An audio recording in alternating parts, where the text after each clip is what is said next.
Assalamualaikum warahmatullahi wabarakatuh. Alhamdulillah wassalatu wassalamu ala Rasulillah wa ala alihi wa sahbihi wa mawalah wa la hawla wa la quwata illa billahi wa ba'd.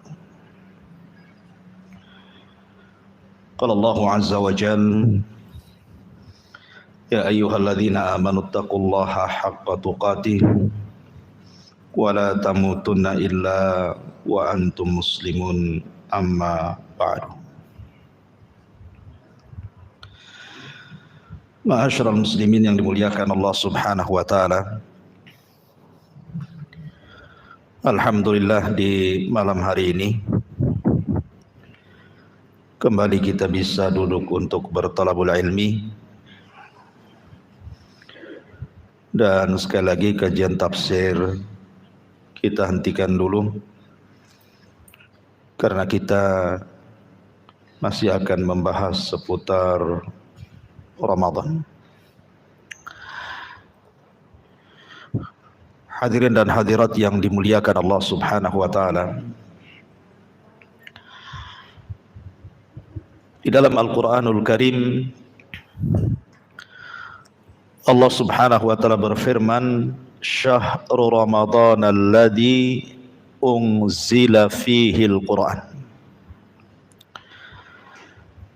Bulan Ramadan adalah bulan di mana diturunkan Al-Qur'an padanya. Dan Allah Subhanahu wa taala juga berfirman, "Inna anzalnahu fi lailatin mubarakah." Sesungguhnya kami turunkan Al-Quran itu di malam yang penuh berkah. Dan juga Allah Subhanahu wa taala berfirman, "Inna anzalnahu fi lailatul qadr." Sesungguhnya kami turunkan Al-Quran di malam yang penuh berkah. Dari sini menunjukkan bahwa Al-Quran yang merupakan identitas seorang muslim itu turun di bulan Ramadan. Maka malam ini kita akan cerita seputar Al-Quran untuk merangsang supaya kita masuk di bulan Ramadan itu punya perhatian khusus dengan Al-Quran. Kenapa demikian? Karena kalau kita melihat masyarakat muslim hari ini dengan masyarakat muslim tempo dulu, tempo salaf, itu sangat berbeda perhatian dengan Al-Quran itu. Kalau zaman dulu, terutama di zaman Nabi, Al-Quran itu dibaca bukan hanya di rumah-rumah Allah Subhanahu wa taala, sampai di rumah-rumah mereka. Dan itu mereka baca hampir tiap malam. Nanti saya akan jelaskan sedikit kisah bagaimana bukti Al-Quran itu dibaca oleh para sahabat hampir setiap waktu. Padahal di zaman sekarang yang namanya mushaf Al-Quran itu Allah mudahkan. Tidak ada satupun masjid di masjid-masjid di sekitar kita pasti banyak Quran di situ. Di sini saja banyak Quran. Tapi nampaknya kok bagus-bagus Qurannya. Nggak ada lepet-lepetnya itu. Curiga dibaca atau hanya dipajang. Kemudian juga alat-alat komunikasi seperti handphone dan yang semacamnya dari berbagai macam mereknya, semua ada aplikasi Al-Quran, tinggal di-download di Play Store, dah keluar semua. Artinya bahwa untuk membaca Al-Quran itu dimudahkan, lain dengan zaman dulu. Susah mendapatkan mushaf itu di masjid-masjid. Tapi di zaman sekarang mushaf itu berderet-deret di masjid-masjid itu. Dikasih etalase lagi ya, supaya menarik maksudnya. Tapi tidak tertarik juga. Kenapa demikian? Karena berubahnya kesibukan. Masjid itu bukan lagi berfungsi untuk membaca Al-Quran. Orang ke masjid itu ya ke masjid saja, habis sholat ambil handphone, cari tiang, bersandar. Tahap apa yang dibuka tuh? Tahap apa yang dibaca di situ? Kemudian di rumah-rumah juga sama. Di rumah-rumah itu yang keluar bukan suara Al-Quran, tapi suara-suara musik-musik dan yang semacamnya. Kemudian juga penggunaan handphone yang di situ ada aplikasi Quran pun tidak dibaca. Padahal nanti pada hari kiamat, ikhwan, Nabi SAW akan mengadu di hadapan Allah, dan itu disebutkan dalam Al-Quran pengaduan Rasul. Apa pengaduan Rasul kepada Allah Subhanahu wa taala? Wa qala ar-rasul inna qaumi ittakhidhu hadzal qur'ana mahjura. Wa qala ar-rasul ya Rabb inna qaumi ittakhadhu hadzal qur'ana mahjura. Sesungguhnya kaumku mereka mulai meninggalkan Al-Quran sepeninggalku. Allah Subhanahu wa taala mendengar aduan itu. Artinya ketika Nabi SAW mengadu kepada Allah Subhanahu wa taala bahwa umatnya, kaumnya, kaum muslimin sepeninggal Nabi SAW, sedikit demi sedikit mulai Al-Quran itu ditinggalkan dan diganti dengan kesibukan yang lainnya. Perhatikan sebuah riwayat ketika Nabi SAW di malam hari, Nabi SAW datang ke masjid Nabi, dan masjid Nabi tidak seterang masjid Pontrenis. Masjid di zaman Nabi gelap, tidak seperti di sini listriknya banyak. Jadi Nabi SAW ketika masuk ke dalam masjid itu sudah ramai para sahabat sedang qiyamul lail, membaca Al-Quran. Karena di zaman para sahabat Al-Quran itu diletakkan fi sudurihim, di dada-dada mereka. Mereka hafal Quran sehingga mereka gunakan untuk qiyamul lail. Maka Nabi SAW melihat Umar bin Al-Khattab sedang membaca Al-Quran dalam salatnya. Umar suaranya besar, keras dia membaca Quran.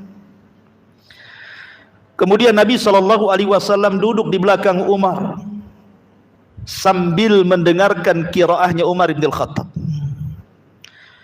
Kemudian sejenak Rasul bangkit kemudian pindah, melihat ada Abu Bakar Siddiq radhiyallahu anhu sedang berdiri dan salat dan membaca Al-Quran. Lain Abu Bakar, lain pula Umar bin Khattab. Abu Bakar hampir nyaris tak terdengar suara bacaan Qur'annya, yang terdengar suara tangisannya. Abu Bakar itu baka mudah menangis. Maka Rasul pun duduk mendengarkan bacaan Abu Bakar yang hampir nyaris tidak terdengar itu. Kemudian Nabi SAW kemudian mendatangi Abdullah ibn Mas'ud radhiyallahu anhu. Abdullah ibn Mas'ud ini memiliki suara emas. Maka didengarnya oleh Nabi SAW suara Abdullah ibn Mas'ud itu seperti suara Jibril ketika menurunkan ayat Al-Quran kepadanya. Dia pun lebih lama duduk di belakang Abdullah ibn Mas'ud. Tidak ada yang tahu karena gelap kan gitu. Namanya masjid gelap. Tidak ada yang tahu. Kemudian keesokan harinya turun ayat Al-Quran.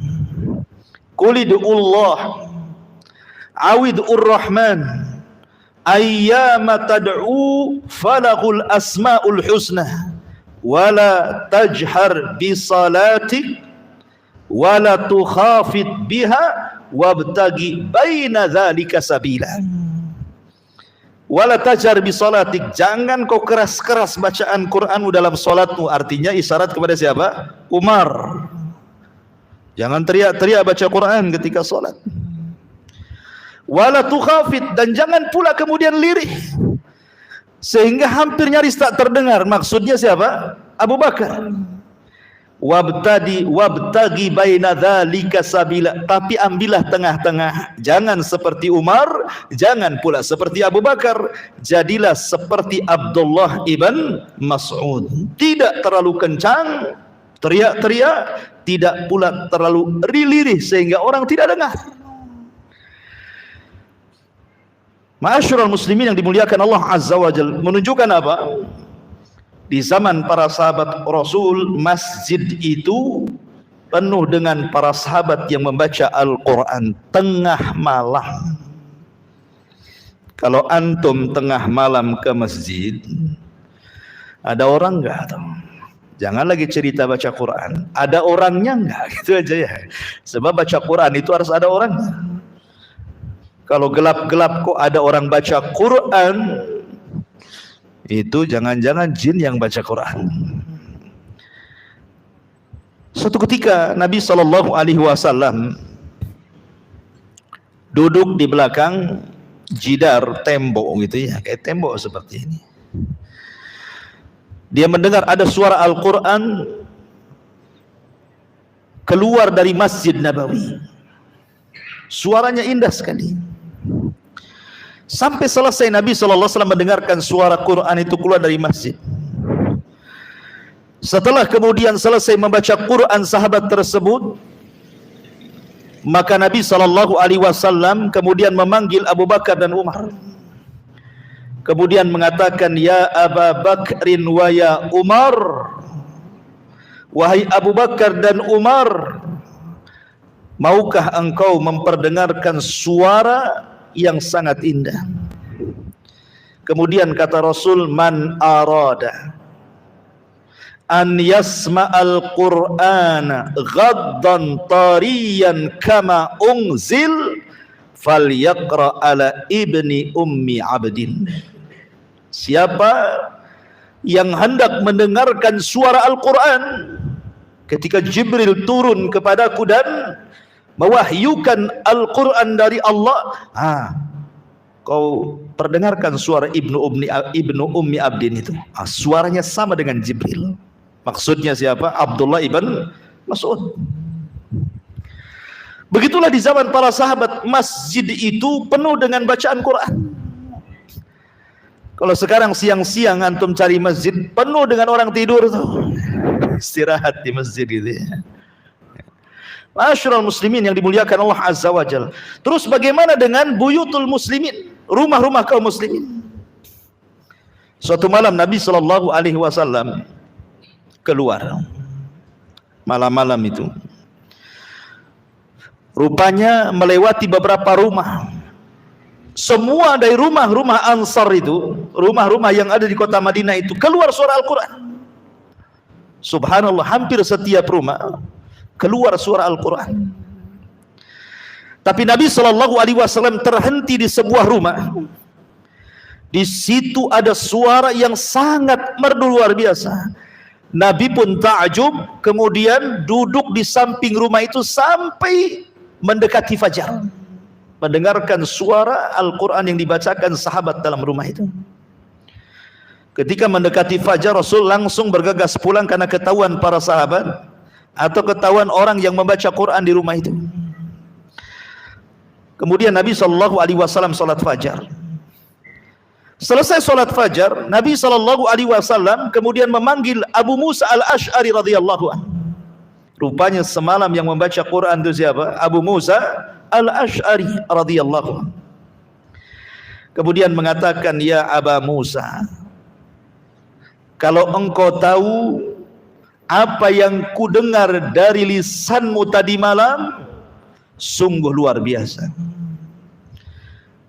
Maka kemudian Nabi SAW memuji Abu Musa al-Ash'ari dengan mengatakan, ya Aba Musa, la sautuka kamizmar min mazamiri ali Daud. Suaramu indah persis seperti Daud dan keluarganya ketika membaca Zabur.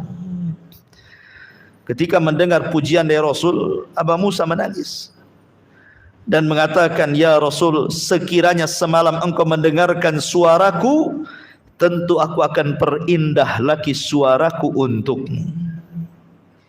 Begitulah para sahabat. Jadi mereka itu rumah mereka dipenuhi dengan bacaan Quran, masjid mereka dipenuhi dengan bacaan Quran, sampai dalam waktu peperangan sekalipun mereka disibukkan dengan baca Quran. Sampai-sampai Nabi SAW ketika memuji kabilah Asy'ariyun, kabilahnya Abi Musa dari Yaman itu, dia mengatakan, "Wallahi inni la a'lamu maudi al-Asy'ariyina indal jaish." Demi Allah, aku tahu di mana letak pasukan Asy'ariyin apabila berkumpul dengan tentara-tentara yang lain dalam jihad. Padahal gelap, tidak ada yang tahu di mana kabilah Asy'ariyun itu kalau sudah ngumpul dengan pasukan. Namanya gelap, nggak tahu mukanya. Tapi Nabi SAW bisa mengetahui di mana letaknya orang-orang Asy'ariyun di tengah-tengah pasukan, karena kebiasaan mereka suka membaca Al-Quran. Mereka suka membaca Quran. Begitulah Al-Quran dibumikan oleh para sahabat. Tapi sekarang Al-Quran itu sudah mulai ditinggalkan. Ma'asyiral muslimin yang dimuliakan Allah Azza wa Jalla, maka sebagai pengetahuan tentang Al-Quranul Karim, kita akan jelaskan sedikit seputar Quran ini, sejarahnya. Ma'asyiral muslimin yang dimuliakan Allah Subhanahu wa taala, para ulama berselisih pendapat tentang thariqah, cara turunnya Al-Quran. Ada yang mengatakan bahwa surat yang saya baca tadi, Syahrul Ramadhan alladzi unzila fihi Al-Quran, bahwa bulan Ramadan itu bulan diturunkan Al-Quran, maksudnya adalah Al-Quran turun 30 juz di bulan Ramadan. Tartibnya seperti ini. Jadi pertama Allah Subhanahu wa taala berfirman kepada qalam, segala sesuatu yang akan terjadi sampai kiamat, termasuk juga Al-Quran ditulis di situ. Kemudian qalam mencatat di sebuah papan yang disebut dengan Lauhil Mahfuz. Maka Quran diletakkan tulisannya pertama kali di Lauhil Mahfuz. Lauhil Mahfuz tidak ada yang bisa menjamah. Kenapa? Karena dijaga para malaikat. La yamassuhu illal mutahharun. Tidak ada yang mampu untuk memegang mushaf yang di Lauhil Mahfuz kecuali para malaikat. Lah ketika Nabi SAW diutus, maka Allah Subhanahu wa taala turunkan Al-Quran secara jumlah dari Lauhil Mahfuz ke Baitul Uzza. Baitul Uzza itu di langit pertama. Ada juga yang mengatakan bahwa suratul Alaq, ketika Nabi SAW berada di Gua Hira, kemudian Jibril datang, kemudian turun suratul Alaq ayat 5 pertama, itulah yang dimaksud inna anzalnahu fi lailatul qadar. Sesungguhnya kami turunkan Al-Quran di malam Lailatul Qadar, artinya bidayatun nuzulihi, permulaan turunnya di malam Lailatul Qadar. Hanya permulaannya saja. Adapun ayat-ayat yang lain tidak mesti di bulan Ramadan. Bisa saja di bulan-bulan yang lainnya, disesuaikan dengan peristiwa dan kejadian sampai 23 tahun 13 di Mekah dan 10 tahun di kota Madinah. Baru lengkap 30 juz turun kepada Nabi SAW. Ma'asyiral muslimin yang dimuliakan Allah Subhanahu wa taala. Lalu Quran ini kalau antum tahu adalah Quran adalah kitab terakhir yang Allah turunkan dari kutubus samawat. Kitab-kitab langit itu kan banyak, ada Suhuf Ibrahim, ada Taurat, ada Zabur, ada Injil. Lah Quran ini kitab langit terakhir yang turun. Lalu apa hikmahnya ikhwatu fiddin yang dimuliakan Allah Subhanahu wa taala? Kenapa Al-Quran itu turun mufarraqan? Mufarraqan itu artinya diangsur ayat per ayat, surat per surat, sampai 23 tahun itu. Kenapa tidak seperti Injil, Zabur dan Taurat langsung diberikan sekaligus? Kenapa Al-Quran kemudian bisyaklin mutafarriq, turun angsur per angsur, berbeda dengan kitab-kitab sebelumnya? Ada beberapa hikmah. Yang pertama, hikmahnya adalah tathbitu qalbin Nabi, untuk memantapkan hati Nabi. Terkadang Nabi SAW sedang galau, turun ayat, tenang dia. Galau lagi, turun ayat, tenang lagi. Begitu maksudnya. Nabi pusing dicari solusi ini, harus dijawab. Turun ayat, tenang, ada jawabannya. Jadi ayat diturunkan itu, per ayat itu untuk menenangkan hati Nabi. Ya. Supaya selama berdakwah 23 tahun itu Rasul terhibur dengan Al-Quran itu. Karena setiap ada masalah datang solusi, ada masalah datang solusi. Kesedihan datang kebahagiaan, kegalauan datang ketenangan, dan begitu seterusnya. Yang kedua, rad alal syubhat allati yakhtaliquhal musyrikun, untuk membantah syubhat orang-orang musyrik. Seperti ketika orang-orang musyrik datang kepada Nabi SAW mengejek tentang Al-Quran, maka datang ayat membantahnya. Atau seperti orang-orang musyrik bertanya kepada Rasul dan mengatakan, wahai Muhammad, kami punya soalan, kalau engkau tidak bisa menjawab, kami katakan kau ini nabi palsu. Tapi engkau kalau bisa menjawab, maka engkau nabi benar, katanya. Kami akan beriman. Rasul bingung, hanya mengandalkan wahyu turun. Baru kemudian turun wahyu menjelaskan pertanyaan-pertanyaan dan syubhat-syubhat mereka. Jadi Quran turun sebagai rad alal syubhat. Kemudian yang ketiga, taisir hifdhihi wa fahmihi ala Nabi Muhammad sallallahu alaihi wasallam wa ala ashabi. Dengan angsur per angsur itu ikhwan, memudahkan untuk menghafal dan memahaminya. Kalau sekaligus repot. Ya kan? Tapi kalau sedikit-sedikit kayak antum belajar ini kan. Anak kalau ngajar tafsir langsung 30 juz ikhwan, enggak paham antum. Kenapa? Bahasanya para ulama itu man akhadha jumlah faqadal jumlah. Siapa yang mengambil banyak, hilangnya juga banyak, katanya. Coba saja satu hari antum belajar bahasa Arab 1 jam. Jam 7 sampai jam 8 bahasa Arab. Jam 8 sampai jam 9 ngambil nahwunya. Jam 9 sampai jam 10 ngambil sorobnya. Jam 10 sampai jam 11 usul fikihnya. Nanti sampai jam 12 mustalah hadisnya. Nanti tafsirnya. Terus begitu tiap jam. Malam itu teler antum, enggak dapat apa-apa. Ya. Kalau orang ngambil banyak, hilangnya juga banyak. Maka sedikit-sedikit. Belajar itu sedikit-sedikit, enggak usah banyak-banyak dulu. Lah kemudian yang keempat, at-tadarruj bis sahabati wal ummah. Supaya tadarruj itu ya bertingkat-tingkat, bertahap-tahap. Hukum-hukum yang akan dipraktekkan di tengah-tengah umat itu tidak sekaligus. Kaget loh kalau sekaligus itu kan. Sikit, ini tak boleh, ini tak boleh, ini boleh, ini tak boleh, sehingga akhir tidak kaget tuh. Ya. Termasuk juga yanzilu hasbal hajati. Allah Subhanahu wa taala menurunkan ayat per ayat itu sesuai dengan hajat dan kebutuhan manusia. Ketika Quran itu turun sebagai hajat dan kebutuhan manusia, sehingga ketika 23 tahun Al-Quran itu turun ayat per ayat, semua yang dihajatkan manusia ada jawabannya dalam Al-Quran, maka jadilah Al-Quran itu sebuah solusi untuk setiap permasalahan. Karena permasalahan manusia sejak zaman Nabi sampai kiamat itu akan terulang-ulang. Masalah yang dihadapi sahabat sama dengan masalah yang kita hadapi. Sehingga semua ada jawabannya dalam Quran. Itulah kenapa Quran itu menjadi kitab solusi. Ya, dibandingkan kitab-kitab yang lain yang sudah tercampur ucapan manusia dengan firman Allah, sehingga tidak layak lagi menjadi solusi. Karena satu-satunya solusi itu datang dari Allah. Allah yang membuat masalah, Allah yang mengurai solusinya. Quran itulah solusi dari Allah Subhanahu wa taala.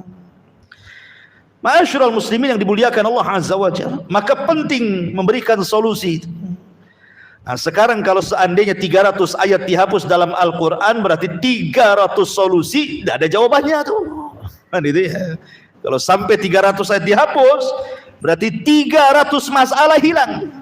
Nanti nggak ada jawabannya nanti. Kalau tidak ada jawabannya, nanti Quran kurang pula kan itu ya, nggak sempurna lagi. Ya. Ma'asyiral muslimin yang dimuliakan Allah Azza wa Jalla. Baik. Kemudian kita bicara sedikit tentang Al-Quran seputar pengumpulan mushaf. Kenapa Al-Quran sampai menjadi mushaf yang kita baca hari ini? Di zaman Nabi SAW,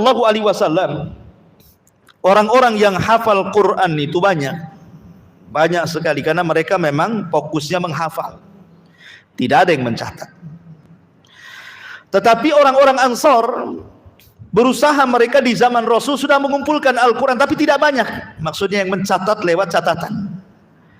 Di antaranya adalah Ubay ibn Ka'ab, Zaid ibn Thabit, Mu'ad ibn Jabal, Abu Darda, Sa'd ibn Ubaid, Abu Zaid. Inilah orang-orang yang mengumpulkan Al-Quran di zaman Nabi. Pertanyaannya, kenapa di zaman Nabi kok tidak dibukukan saja? Kenapa para sahabat lebih memilih hafalan dibandingkan mencatat dan menghafal, mengumpulkan dalam sebuah catatan? Pertama, karena belum ada hajat untuk membukukan mushaf. Para sahabat banyak yang hafal Quran, ya, belum ada hajat ke situ gitu ya. Kemudian yang kedua, Al-Quran kan turun mufarraq. Quran itu turun satu ayat, sehingga belum bisa dibukukan kan gitu. Kalau dibukukan belum lengkap, karena Rasul belum meninggal kan gitu. Kecuali kalau Rasul sudah meninggal, Quran sudah tidak turun lagi, baru lengkap tuh Quran itu. Karena kan turunnya masih satu ayat, sehingga belum ada mushaf di zaman itu. Baru di masa Abu Bakar Siddiq radhiyallahu anhu, sebagaimana riwayat Bukhari dalam sahihnya dari Zaid ibn Thabit radhiyallahu anhu, ketika Abu Bakar Siddiq radhiyallahu anhu memerangi orang-orang murtad di Yamamah yang dipimpin oleh Nabi palsu Musailamah al-Kadzdzab, si Nabi palsu itu yang dikenal dengan peperangannya Hadiqatul Maut, kebun kematian. Banyak qurra'ul Quran, para penghafal Quran mati di sini, meninggal banyak sekali. Sahabat yang pakar-pakar Quran itu meninggal mati syahid di perang Yamamah ketika memerangi Musailamah al-Kadzdzab itu. Sehingga ada kekhawatiran Umar bin Khattab radhiyallahu anhu, ini kalau para penghafal Quran satu syahid, kemudian tidak ada lagi generasi penghafal Quran, bisa saja Quran ditinggalkan. Maka Umar datang kepada Abu Bakar Siddiq radhiyallahu anhu. Kemudian dia mengatakan, wahai Abu Bakar, saya takut dengan banyaknya para penghafal Quran yang meninggal ini, lama-lama Quran akan hilang. Bagaimana kalau seandainya engkau kumpulkan Al-Quran? Tapi jawaban Abu Bakar Siddiq radhiyallahu anhu mengatakan, wallahi kaifa af'al syai'an lam yaf'alhu Rasulullah. Hei Umar, mana mungkin aku melakukan sesuatu yang tidak pernah dicontoh Nabi? Oh, lihat bagaimana kekuatan memegang sunnahnya Abu Bakar. Gak mungkinlah aku melakukan yang Nabi tidak pernah lakukan. Nah, gitu. Tapi Umar radhiyallahu anhu mengatakan kepada Abu Bakar Siddiq radhiyallahu anhu, mengatakan, ya Aba Bakrin, wallahi khairun. Wahai Abu Bakar, insyaallah ini sebuah kebaikan. Kumpulkan Quran. Ya, kumpulkan Al-Quran. Akhirnya kemudian lambat laun Umar selalu datang kepada Abu Bakar Siddiq radhiyallahu anhu. Lambat laun Abu Bakar Siddiq datang ke rumah Abu Bakar Siddiq terus sampai akhirnya Abu Bakar pun lembut hatinya. Ketika lembut hatinya itulah, maka akhirnya kemudian Abu Bakar pun mendapatkan hidayah dan menerima keinginan Umar ibn al-Khattab. Jadi idenya datang dari siapa? Umar ibn al-Khattab. Kemudian Abu Bakar manggil siapa? Zaid. Zaid pun sama. Awalnya dia seperti jawaban Abu Bakar ketika Abu Bakar menyuruh Zaid ini tolong kumpulkan Quran, alasannya ini dan itu. Zaid pun sama, tidak mau. Macam mana aku akan melakukan hal yang tidak pernah dilakukan Nabi, katanya. Tapi Abu Bakar terus seperti jawaban Umar, insya Allah ini sebuah kebaikan. Dari situlah kemudian Zaid ibn Thabit pun terbuka hatinya. Lambat laun dia pun akhirnya mengikuti keinginan Abu Bakar. Maka mulailah dikumpulkan Al-Quran oleh Zaid ibn Thabit itu. Catatan-catatan para sahabat dikumpulkan, dijadikan satu. Ya. Lah ketika Abu Bakar Siddiq radhiyallahu an meninggal, digantikan Umar bin Khattab, belum ada pembaharuan dengan apa yang dikumpulkan Zaid ibn Thabit itu. Ketika Umar meninggal, maka Umar menitipkan mushaf itu kepada putrinya Hafsah. Lah di zaman Utsman ini, Utsman bin Affan radhiyallahu an, kita tahu bahwa Utsman bin Affan ini khalifah juga yang termasuk melebarkan kekuasaan. Di zaman Umar kan sudah kemana-mana tuh kekuasaannya.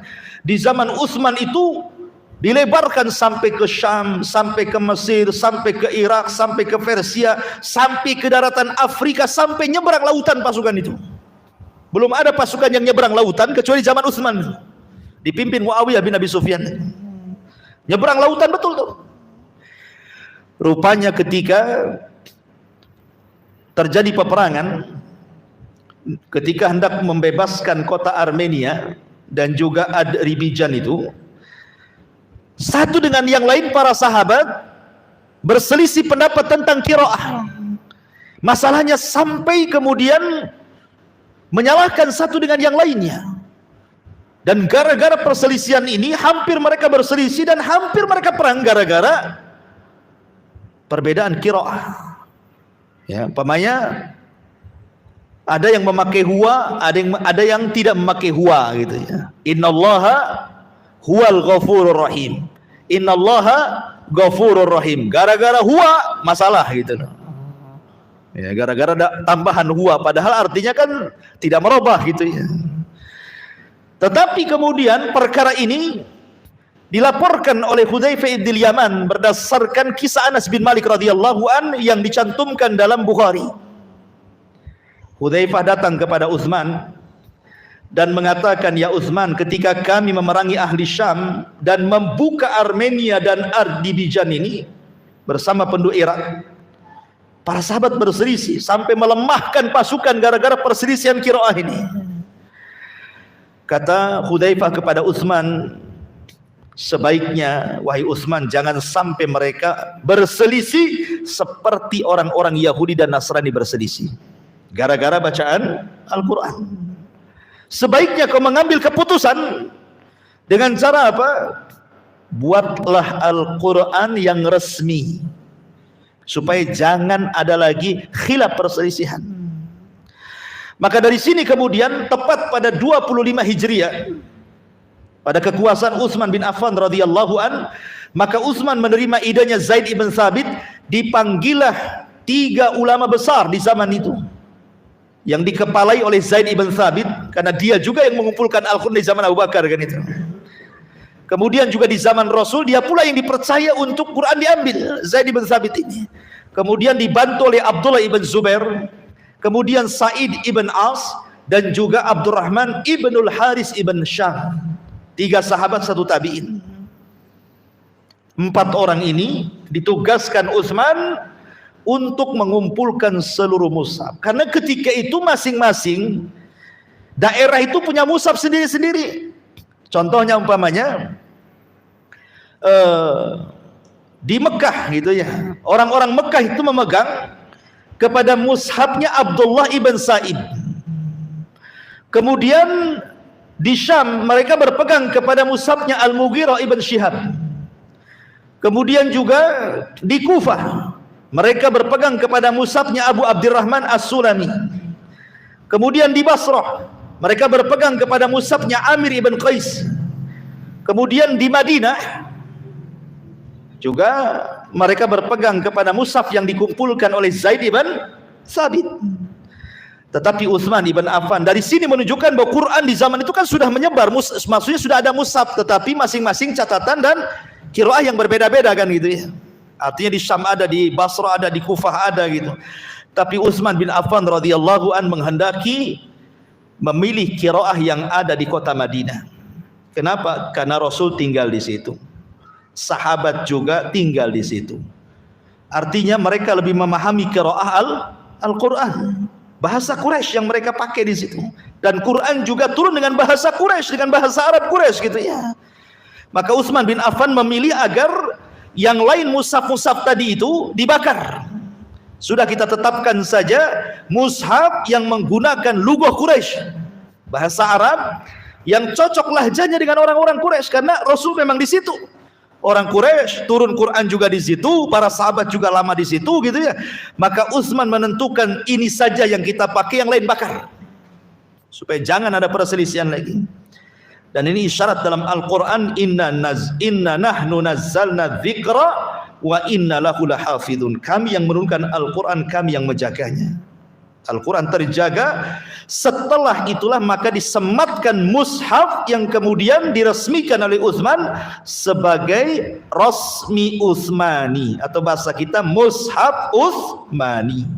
Karena Utsman yang menyatukan kalimat kaum muslimin dengan satu mushaf. Ya. Ma'asyiral muslimin, lalu apa bedanya Abu Bakar dengan Utsman? Abu Bakar kan mengumpulkan mushaf juga. Utsman mengumpulkan mushaf juga. Mushaf itu juga yang kemudian diresmikan.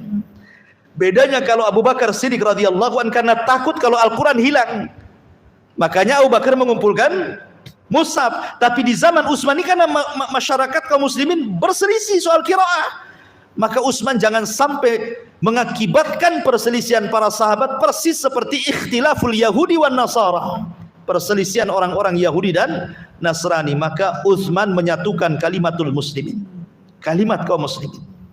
Tapi mushaf di zaman itu belum ada titiknya, belum ada harokatnya.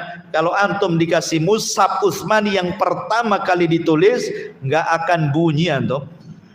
Cemana bunyi membedakan ba, ta, sa, ja, ha, kho, mana bisa? Sama dal, za gitu, nggak bisa ya. Ain, ghain, nggak bisa, nggak ada titiknya. Ya. Akhirnya kemudian di zaman Ali radhiyallahu an, seorang tabi'in namanya Abul Aswad Ad-Du'ali rahimahullahu ta'ala, dialah yang pertama meletakkan dawabitul lisanil arabi, meletakkan kaedah-kaedah lisan Arab. Kemudian dia mulai memberikan titik dan syakal di situ, titik dan syakal di situ, sehingga mudah dibaca.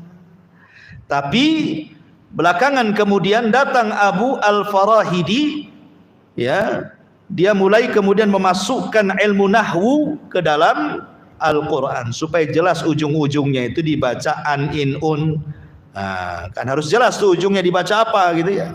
Sebagai fa'il ya dibaca rafa, kalau dia maf'ul dibaca nasab, kalau dia majrur dibaca jar gitu ya, kasrah. Nah, mulai akhirnya dengan berjalannya waktu sekarang semakin sempurna, bahkan di zaman sekarang sudah ada titik wakafnya gitu ya, mana berhenti mana terusnya ya. Kemudian madnya juga dijelaskan, pendeknya berapa harokat, macam-macam ya. Sekarang makin sempurna dan lebih mudah lagi. Anehnya ketika lebih mudah dibaca, lebih sulit pula kaum muslimin bunyi untuk membaca Al-Quran. Ini masalahnya ya.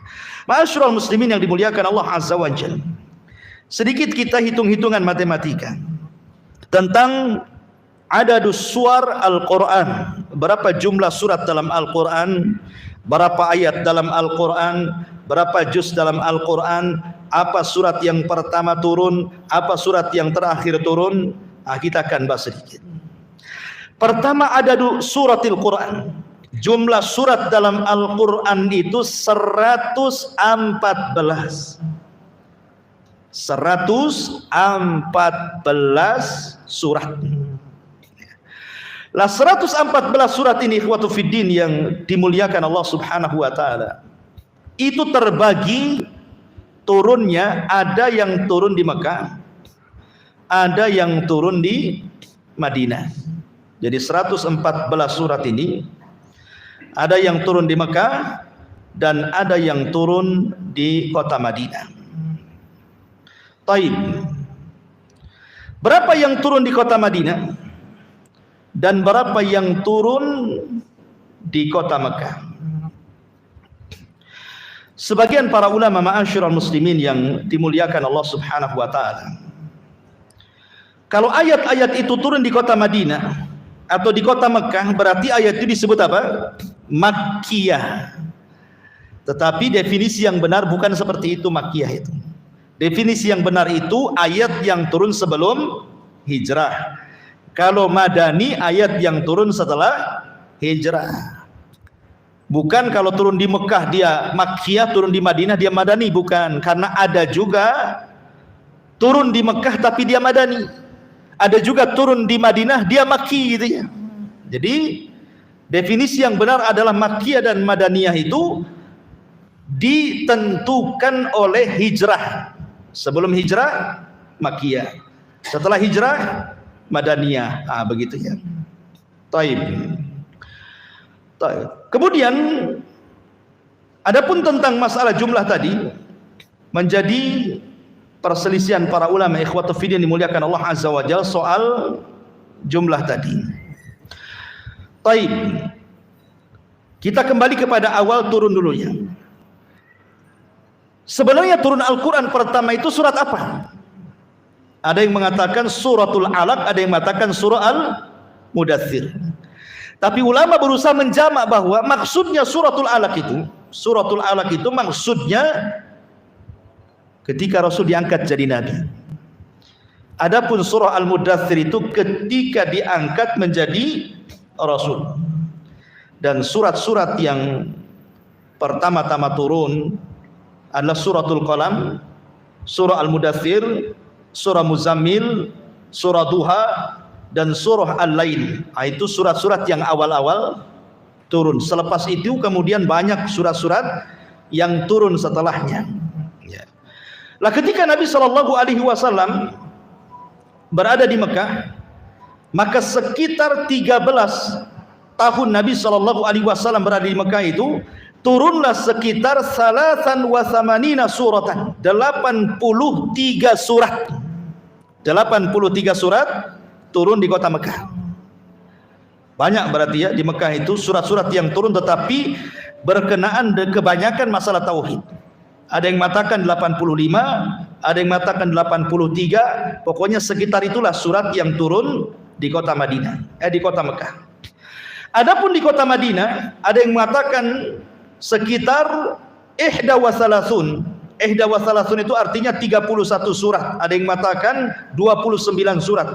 Intinya kalau digabung surat-surat yang ada di Mekah dan Madinah itu jumlahnya 114 surat. Gitu aja ya intinya. Adapun kemudian jumlah juz ma'ruf 30 juz. Kemudian jumlah ayat 6.236 ayat. Adapun jumlah kalimat 77.250 kalimat. Adapun jumlah huruf 3 juta 474.000. Kapan nih Ustadz ngitung ini? Ya nukil sajalah kan ya. Mana sempat ngitung huruf satu-satu gitu kan. Taib. Jadi segitu banyaknya gitulah jumlah hurufnya, jumlah kalimatnya, jumlah ayatnya, juz dan juga surat di dalam Al-Quranul Karim. Surat pertama turun surah Al-Alaq dan yang terakhir adalah surah Al-Baqarah 281. Itu ayat yang terakhir turun Al-Baqarah 281. Wattaqu yawman turja'una fihi ilallah tsumma tuwaffa kullu nafsin ma kasabat wa hum la yudlamun. Wallahu a'lam.